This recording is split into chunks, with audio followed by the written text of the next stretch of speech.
Ladies and gentlemen, welcome back once again to Samuel Adams Returns. Those Anti-Federalists, they absolutely got it right. And yes, this is Tom Novolis, your host, and I am really delighted to be here with you this week as we are continuing to follow through and look into those mirrors of history. We've touched on some very sensitive topics over the last several weeks, and I think that it is time to bring that all together as to what is going on with Sam Adams, what made him tick.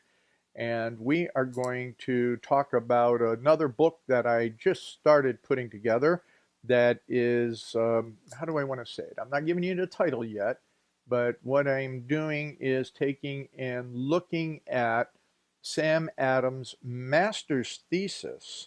And basically, because it was lost somewhere in his papers. Things happened. And people may not know that Sam Adams, folks, at his house, he was so poor that after he passed away, they were trying to figure out how to even heat the house. And so they would use his writings, his papers, his first source papers as paper to start the fire with. Just interesting. So there's a lot that was lost because of that. So I'm trying to deconstruct, or if you will, reconstruct his thesis, his master's thesis, based on all of his writings. What did he study? What can we think that he studied? What do we believe that he studied based on the history of what was happening in Harvard and all of the various things that were going on at the time? But first, what I really want to do at the moment is to take and make a couple of announcements up front, because once I get going, I will totally 100% forget to spare some time for various announcements. So the first thing I would like to remind people of that are in Northeast Ohio is that coming up in July, the week of July 22nd to 26th, is Liberty Camp Geauga. And yes, Sam Adams will be there. He has a strong role in what goes on at Liberty Camp, bringing that forward and helping launch the whole event. So that will be July 22nd through the 26th. It's a day camp. So parents, you can get your kids super educated from 9 in the morning to 1 in the afternoon. And if you would go to libertycampgeauga.com, and you can get on there. You can look through the site, watch video, look at the flyer that's there, and I will have that. Well, it already is. I always forget. I already put it in the promo, so you have the link to that. But also, I'll have it at the end of the video in all of those quick running things that I make in there about what's what, who's who, and all the other fun stuff, the accolades, if you will. The other announcement, we brought that up last week. I want to bring it up again, is the Go Therefore Conference 2019. It is at the University of Northwestern Ohio at the Event Center, and that is in Lima, Ohio. And that is July 26th and 27th. And yes, Sam Adams will be there as well. He is invited to that conference, and the website for that is gothereforeconference.com. So I will also put the video in again at the end of the video, which is coming out at 10 o'clock. So it's already going to be there when the video gets there. But that video will be there to let you see again the promo for the Go Therefore Conference 2019 in Lima, Ohio, July 26th and 27th. So those are the announcements.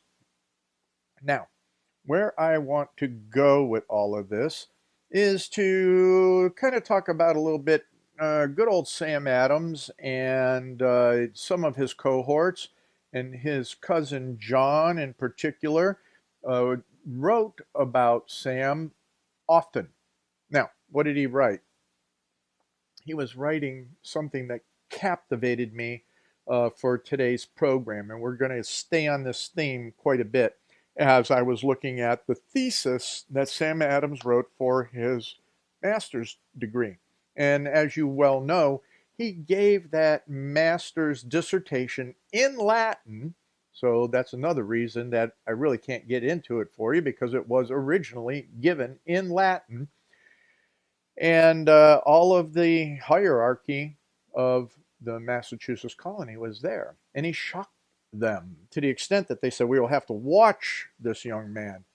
So what was it? What was his thesis? The title of the thesis, given in 1743, whether it be lawful to resist a supreme magistrate if the commonwealth cannot otherwise be preserved.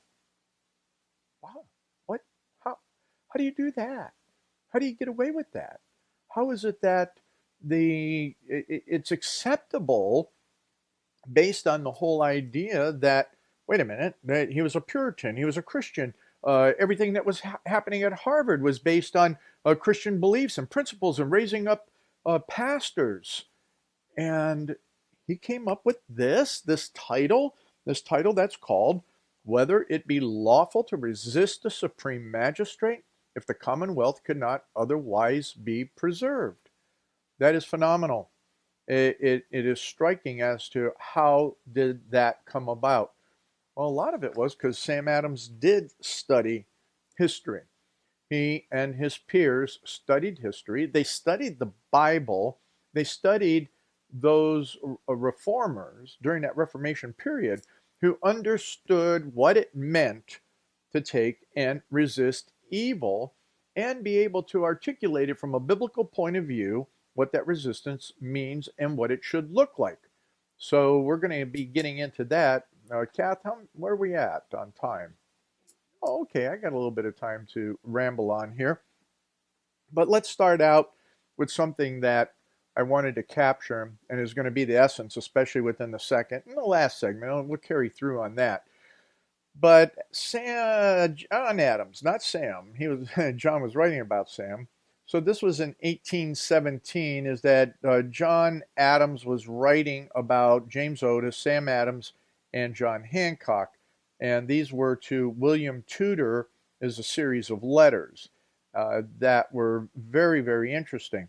And one of the most interesting aspects within these letters, and just struck me, as I'm trying to get back to the right page here, is that I lost the page, is that as John was taking and writing about what was going on in that period of time, he looked at all of the different lives. He first talked about James Otis, and just he was the one that would stand up and just captivated everybody.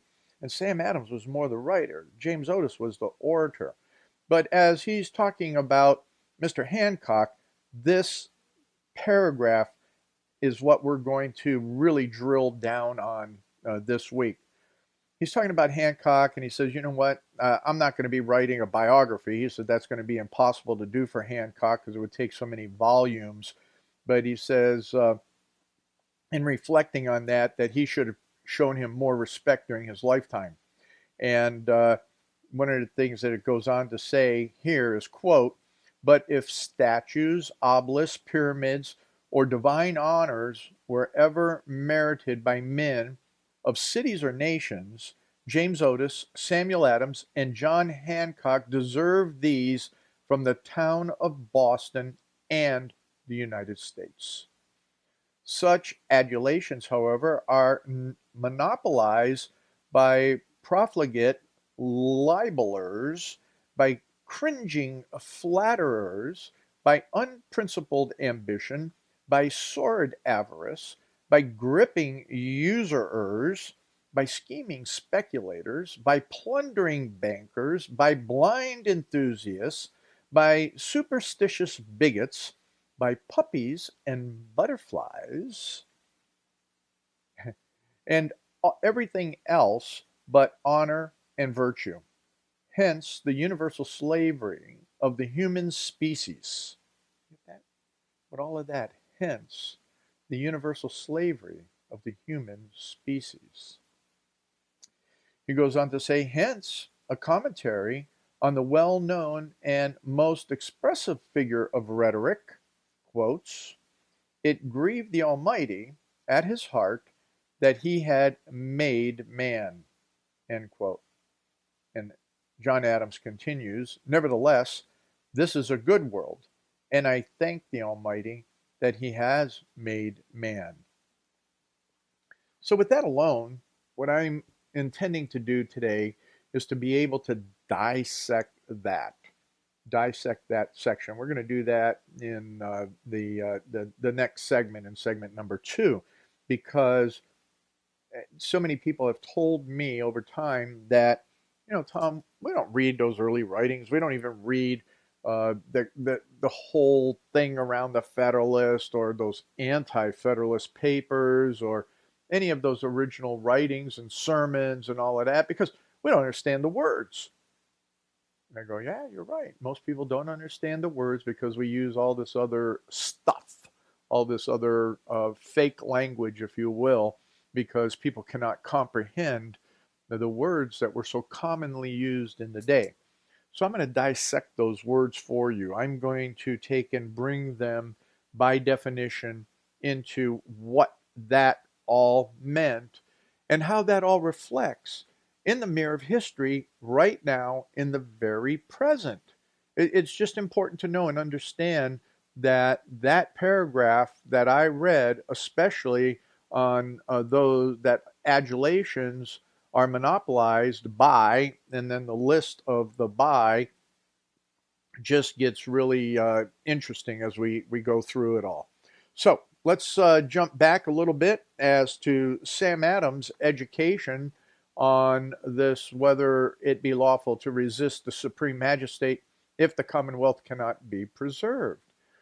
One of the things that you need to understand is, unlike education in Harvard today, which is corrupt, perverted, and destructive to the human mind as well as to our constitutional republic, is that Harvard was established by the Puritans to preserve the body of learning, beliefs, and practices that define Puritan culture and transmit it to the next generation, so that there were advanced learnings and into perpetuity for, again, posterity, and that they dreaded that they would leave illiterate ministry to the churches. So, I got to tell you, that's where the churches are today. I mean, if you go and you look at the media out there, at how many Christian colleges are anti-Christian, how many Catholic colleges are anti-Christian, anti-Bible, how many those, and we're not talking about Harvard, Yale, and all of the other so-called secular universities. I'm talking about what's going on in the churched, or supposed to be a churched type of university, where they're actually anti-God now. Wow. Let's go back to the beginning and why we were trying to preserve and what we were going to do. One of the real key things as we kind of get wrapping up this segment a little bit is that a writer by the name of Samuel Eliot Morison, he indicated that we may be fairly certain that almost every Harvard student brought from school to college, and that was from the Latin school or homeschooling or wherever that local school might have been, what they brought, for certain, what they brought, a Bible, a Latin lexicon, an editor of Cicero, and a colloquial of Erasmus, excuse me. But beyond that, they didn't have any other books that they brought with them.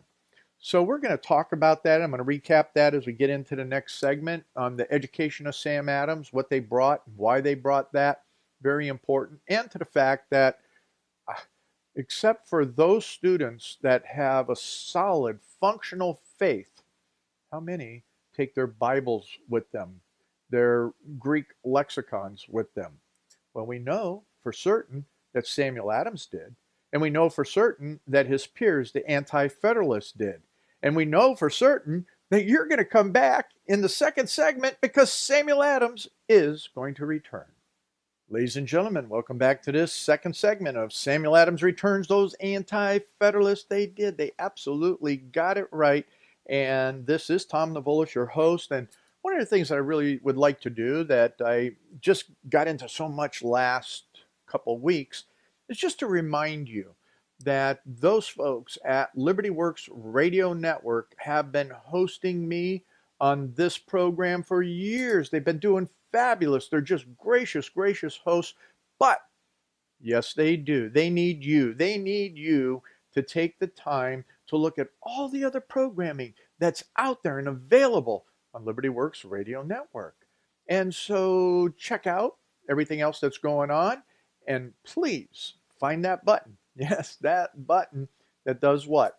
It says donate, because this is a listener-funded network, and we really like you to participate in all the great work that's happening here at Liberty Works Radio Network. So with that, I want to kind of bring you back into Sam Adams and what we're doing in regards to him and his thesis, 1743. His thesis in 1743. Whether it be lawful to resist the supreme magistrate if the commonwealth cannot otherwise be preserved. Where in the heck do you get that? Well, as I was talking about the education at Harvard in the last segment as we were finishing up, I did a whole program on it, I don't know, a couple years ago. The archives, I think, have that. Yes, I think they have it. But anyway, the important aspect is that Harvard then is not anything that Harvard is now. Harvard now, and you have to understand, there were problems at Harvard even then. I mean, the young men being young men, and not everyone really paid attention and had God in their life, even during that period of time, even though it was designed to maintain all of the Biblical Reformation Christian truths at Harvard. Without a regenerated person, you get what you get. And so when I was reading some things in one of our books from the chaplains and clergy of the Revolution, you understand that there was a couple of the ministers that weren't really minister-like when they went to college, and they did have a great experience with the living God. And Sam Adams kind of, that's what happened with him. But as he was studying, where did he start? What was that he started with? Well, he started with a very strong homeschooling. His mother was a solid Christian. His mother and father from that true Puritan background that turned to what came in the United States called the Congregational churches, which they're not from their Puritan heritage any longer, quite frankly. And what we had was he was taught the truths of Scripture in such a manner that when he went to college, he was attentive to it. Remember, his parents wanted him to be a minister. But as he started studying laws, he started studying not just his Bible, but seeing everything else that was being presented to him in that educational format at the time. He shifted to looking at what did it mean to study law. So what we have going on is Sam Adams making that shift. But remember, as I was finishing the last segment, let's get to this, that it was Samuel Eliot, tongue-tying here, Samuel Eliot Morison wrote that, quote, "We may be fairly certain that almost every Harvard student brought from school to college a Bible, a Latin lexicon." So in the first segment I said Greek as I was kind of not reading and talking, but it was the Latin lexicon, an editor of Cicero, and the colloquies of Erasmus. Beyond this, there were no expectations that any student would possess a printed copy of anything else. Wait a minute. they were to have those as the only printed copies that they were required to bring with them. Everything else was provided. And for the first 100 years at Harvard, there were no textbooks. The learning process was by rote, which means they literally wrote and copied and scribed the books that they were learning from. And there's a whole history on this, on how that worked and what happened. And there were like 75 volumes transcribed by Harvard students during its first 100 years. But once it came to that point, somewhere around, I think it was like 1739, 1739, 35, 39, textbooks started to come in. So when Sam Adams was there, he obviously had some textbooks to study from, and they were very interesting. Now, there were a couple of different books that I thought, or ideas that I thought, that impacted Sam Adams. And one of the impacts was by a gentleman called Jonathan Edwards, which, let's just understand that he was a very influential preacher of the day. And one of the things that was important at Harvard was the whole idea that they understood rhetoric. They understood, and that was heavily what was taught them, was the whole idea of rhetoric. And rhetoric being the ability to convince someone on a position, the ability to stand your position and not have others convince you if you knew your position was correct. So, in other words, there wasn't a whole lot on real, what we now call tolerance, nor on what we call, what is that, when the two political parties, come together and they, what I'm talking about. No, there wasn't that either.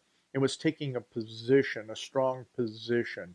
And that's what Sam Adams often did. He took those strong positions to the extent that that position was extremely strong when he was taking and talking about what happened. How do you stand against tyranny? And quite frankly, he read the reformers. The reformers were very, very strong about that and defining that, because there was a lot that was important. It became important to understand what was the differentiation between what the church was supposed to do, how church government worked, as well as what was the responsibility of the state. What was the responsibility of the magistrates? What was the responsibility of the lesser magistrates? And what is the responsibility of the people within the context of the church and civil government?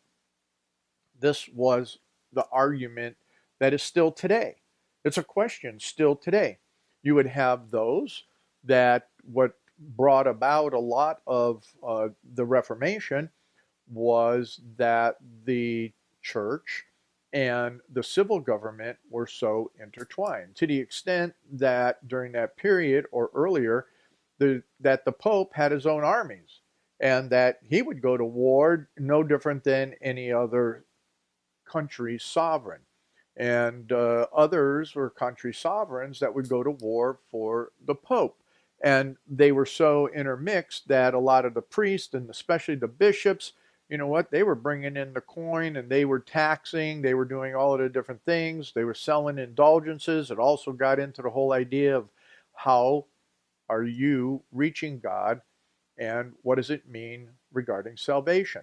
Well, we don't want to go down all of that in that respect, but it ended up getting to the point that at the separation of the Protestantism, because they protested what was happening with the Catholic Church, that they were able to start having those discussions and start defining more clearly from a biblical point of view what was it that the free people that were covenanted together in society were called to do from both perspectives, and that which is in the church, which is in the body of Christ, which is in that government, separate from the civil government.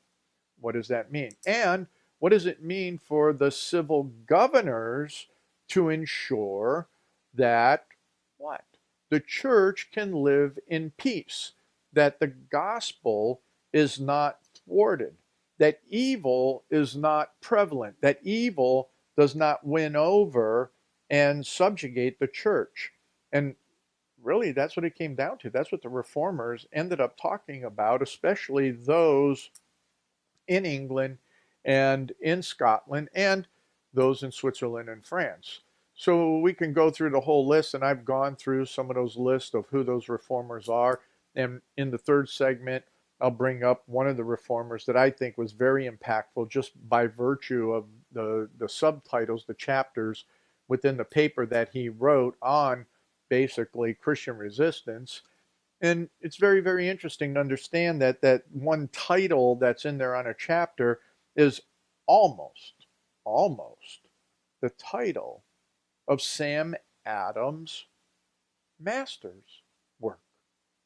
I just was blown away as I was going through and rereading these reformers and trying to understand from an educational basis what might it have been that Sam Adams would have read and studied that would have given him that idea and those titles. So I'm putting that all together in the new book that I'm constructing. But, for today, I thought it was very, very relevant from not only that the magistrate, the supreme leader of a nation, is supposed to ensure that Christianity lives in peace and is not interrupted in what the church does. And evil is to be punished. Evil is to be dealt with the sword if necessary, so that the gospel, God's word, is preserved and his people are preserved. Very interesting to think through, read through, study through. And when we don't see that happening, there's a couple of different reasons for it. One of them is exactly what I talked about in the last segment, is that the universities, even Christian universities, except for a few, preserve the idea that leaders, whether you're a leader in your home, whether you're a leader in your local school, whether you're a leader, elected person, or an appointed person in the bureaucracy, your ultimate responsibility is to God. Not just if, depending on the hierarchy that you're within a organizational structure, that is not that you're ultimately responsible just to the county commissioner, as I am, based on the board that I'm appointed to from the county commissioners. No, you're ultimately responsible to God first and foremost for anything you do in a bureaucratic or leadership position, especially in civil society. And you're supposed to ensure that everything that you do as that political or bureaucratic leader is to foster and allow for the church to live in peace and ensure that the truths of God are taught. We don't have that in colleges teaching people any longer that that's the order of society. That is the true biblical order for life. Hence, when we read at the beginning of what I had here, is that Harvard was established by the Puritans to preserve the body of learning, beliefs, and practices that define Puritan culture and transmit it to the next generation. To advance learning and perpetrate it to posterity, dreading to leave an illiterate ministry to the churches when our present ministers shall lie in the dust. That was the intent of Harvard. That was the intent of Yale. That was the intent of Princeton and so many other what's now become secular universities, which we kind of talked about a little bit last week. But when we come back into this last segment of Samuel Adams, I'm going to take and do the word breakdown of what I read for you in the first segment. We'll reread that when Samuel Adams returns, and we absolutely know that those anti-federalists, they got it right. Ladies and gentlemen, welcome back to this third segment of Samuel Adams Returns. Those anti-federalists, they got it right. And this is Tom Navolis, your host, and I am delighted to be with you and to go through some words that are difficult to understand. Their terminology is beyond what we know today. It is the terminology of the Federalist Papers. It's the terminology of the Constitution. It's the terminology of the Declaration of Independence. It's the terminology of our founding fathers. And we can't comprehend it any longer. Well, you know what? You can get the archive of this program at samueladamsreturns.net because we have the technology to go through that. And we have the ability to look at all these different definitions and understand all these terms. And you know what? The reason we don't understand all the terms is because at the universities, even the Christian Catholic colleges or whatever denominational university you want to talk about, yep, they don't get into that. They get into, let's castrate men, let's make sure that we lie about a woman, and that, just because you have a woman's body, that doesn't mean you're a woman. All this other junk on women's studies are evil. They're evil. They're corruption. They're destructive. They're destructive to all of society. And if you go back and listen to the last segment, those leaders are leading people into destructive soul activities, sinful activity. But I'm not here to get into all of that in this segment. What I want to talk about is nothing other than the paragraph that I read earlier, and I'm going to pull that back up here. I'm going to reread it again. This was John Adams writing in 1817 about James Otis, Sam Adams, and John Hancock. And this is something he says which just blew me away. And he was taking it as he was writing a little bit about John Hancock. He says, "But if statues, obelisks, pyramids, or divine honors were ever merited by men of cities or nations, James Otis, Samuel Adams, and John Hancock deserved these from the town of Boston and the United States. Such adulations, however, are monopolized by profligate." I have the word written down, but I always mess it up. It's profligate libelers. That's a tough word. Profligate libelers. By cringing flatterers, by unprincipled ambitions, by sordid avarice, by gripping usurers, by scheming speculators, by plundering bankers, by blind enthusiasts, by superstitious bigots, by puppies and butterflies, and by everything but honor and virtue. Hence the universal slavery of the human species. Hence a commentary on the well-known and most expressive figure of rhetoric, quote, "It grieved the Almighty at his heart that he had made man," end quote. Nevertheless, this is a good world, and I thank the Almighty that he has made it. So let's dissect this a little bit, okay? So in dissecting it here, it's profligate is how the word is really pronounced, profligate. And profligate means none other than licentious and desolate. And desolate means lack of manners. So a profligate libeler, which a libeler is one that is about a law that's published, that someone, it's a law that deals with people that publish false statements that are damaging to a person's reputation a written defamation, and compared with slander, the action or crime of publishing a false statement about a person.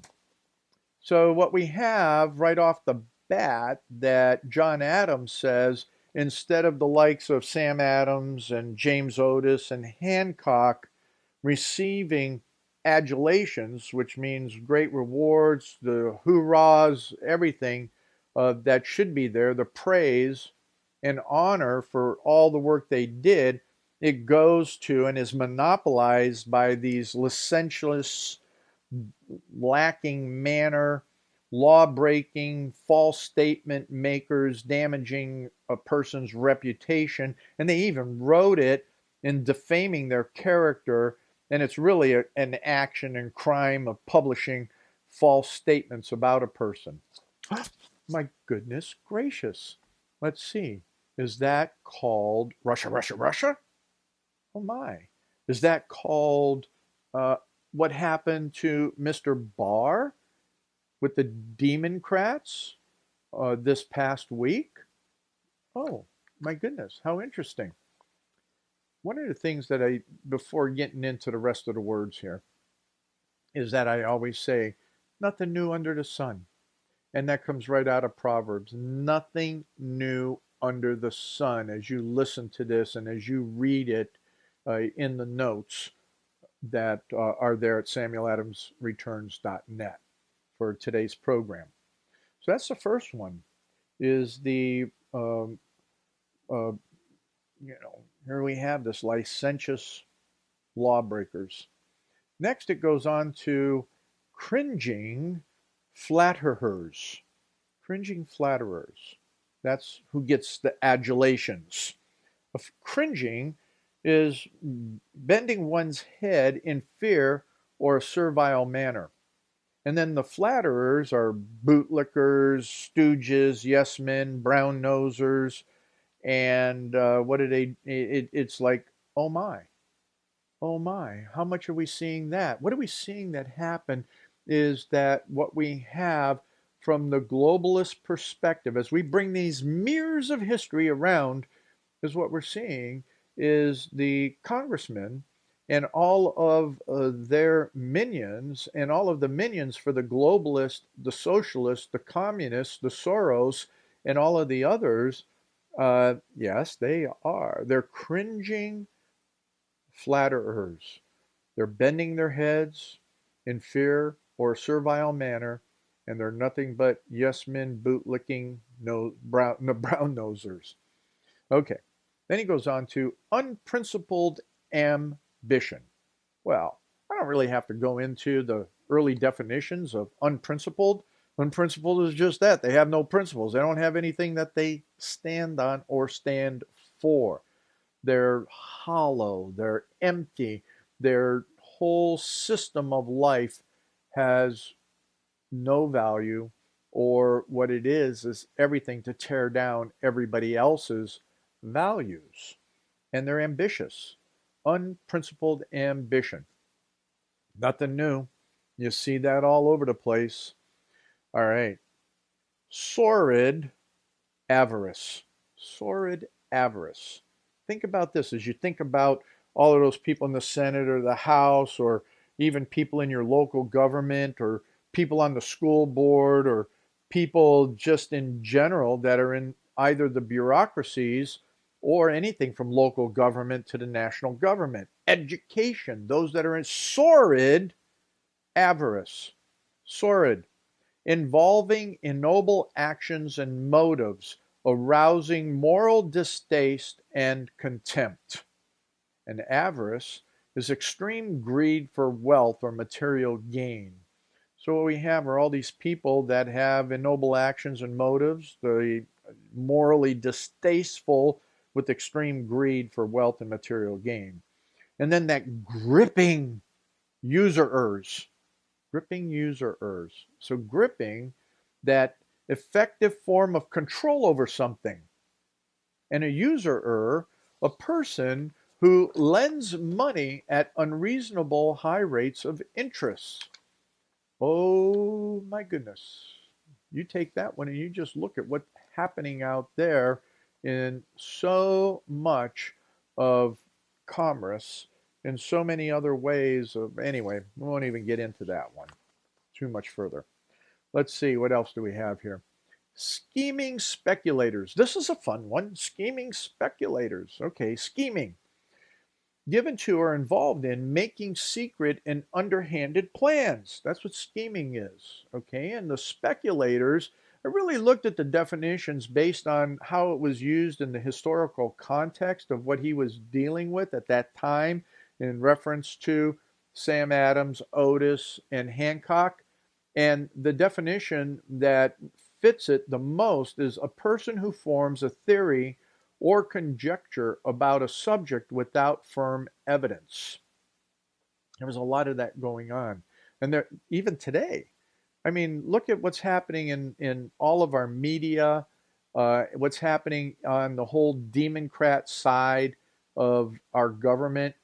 To me, they're scheming speculators. They're given to or involved in making secret and underhanded plans, who form a theory or conjecture about a subject without any firm evidence. Russia, Russia, Russia, obstruction. My goodness. You know what? All you got to do, anyway, on the obstruction thing. We're running out of time a little bit here, so I want to get to it. So the next one that he brings out is blind enthusiasts. Blind enthusiasts. So blind isn't not necessarily someone that has no sight. I'm only half blind. But blind really meaning lacking perception, awareness, or discernment. And an informal definition of blind used at the time, and what's informal as well, is somebody that's drunk, just deadpan drunk, is what blind is. Enthusiasts are a person who is highly interested in a particular activity or subject. So all of these people that are getting all this adulation, all these kudos, if you will, some of them are blind enthusiasts. They're lacking perception, awareness, discernment. And yes, they are definitely special interests. Definitely special interests. Let's see, that would be the patting on the back for those that are not seeing me on YouTube, on the radio. I'm patting myself on the back. That would be the patting on the back of, what is that, the White House Correspondents' Dinner? Anyway, that's what they are. They're a bunch of blind enthusiasts. Now, here's one that's really interesting, is superstitious bigots. So when I was looking at that, superstitious is a widely held but unjustified belief in supernatural causation leading to certain consequences of an action or event or a practice based on such a belief. Let's see, that would be all of the social justice warriors and all of the sustainability and all of those folks that are involved in global warming. That is a religion for them. That is a superstition. And they are bigots. A bigot is a person who is intolerant towards those holding different opinions. Well, we're down to the last minute and a half, so I got to hurry up. Here's one for you. And he says, snowflakes. No, he didn't. He said, puppies and butterflies. So it's the same thing. Puppies and butterflies, snowflakes. Oh. And then he goes on to say that they were getting all of that, but they have no honor or virtue. Honor being high respect, great esteem, adherence to what is right or is to a conventional standard of conduct. And virtue is a behavior showing high moral standards, a quality considered morally good or desirable in a person. Well, ladies and gentlemen, there's a lot of folks out there that have redefined morality to the extent that it is immorality. And that's something that Jesus talked about, is when good becomes evil and evil becomes good, when morality is that which is immorality, and what is moral, or immoral becomes moral. So when we look at why did Sam Adams, and this is just the tip of the iceberg, what were some of the things that he did to pull together his master's thesis as to whether it be lawful to resist the supreme magistrate if the commonwealth cannot otherwise be preserved? There's a lot there. I think I have enough to write another book. should be interesting. And you see up here the other two books. Go ahead and find them at samueladamsreturns.net. And you will also find next week that Samuel Adams will return. And you know why? Because those anti-federalists absolutely got it right. And eventually, so will you.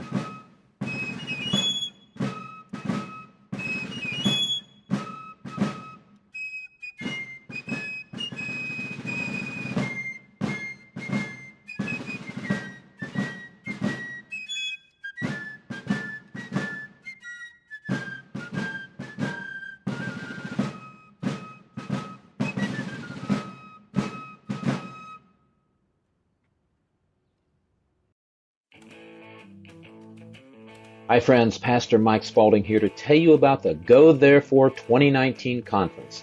This year's gathering will be at the University of Northwest Ohio Event Center, July 26th and 27th. The conference will conclude Sunday, July 28th at Calvary Chapel of Lima. This is the largest gathering of acclaimed Bible teachers, researchers, and prophecy experts anywhere in the United States. Here's our speaker list. Author, Bible teacher, and host of the Kingdom Intelligence Briefing, Dr. Michael Lake. Bradley Dean, host of Sons of Liberty Radio. Author and founder and director of Peacemakers Outreach, Dr. John Diamond. Russ Disdar of Shatter the Darkness Ministries. Coach Dave Daubenmire of Pass the Salt Ministries. Pastor and author Dr. Carl Gallups. Researcher Carl Teichribb. Publisher of the Wisconsin Christian News, Rob Pugh. Author Douglas Woodward. Prophecy expert John Haller, David Arthur of Alphabet Man Ministries, filmmaker Tom Dunn, researcher David Paxton, cybersecurity and artificial intelligence researcher Mark Trump, Created Equal founder Mark Harrington, The Last Evangelist filmmaker David Heavener, author, researcher, and lecturer L.A. Marzulli, author Chad Schaefer, British filmmaker Mark Sutherland, pastor and musician Leighton Howerton, founding fathers and constitutional researcher Tom Navolis, former combat veteran and author Jamie Walden, and of course, me, Dr. Mike Spaulding. Tickets are only $59. You can secure your seat for the Go Therefore conference at this website, gothereforeconference.com. This event will sell out quickly. Ticket and hotel information is at the conference website, gothereforeconference.com. Hope to see you there.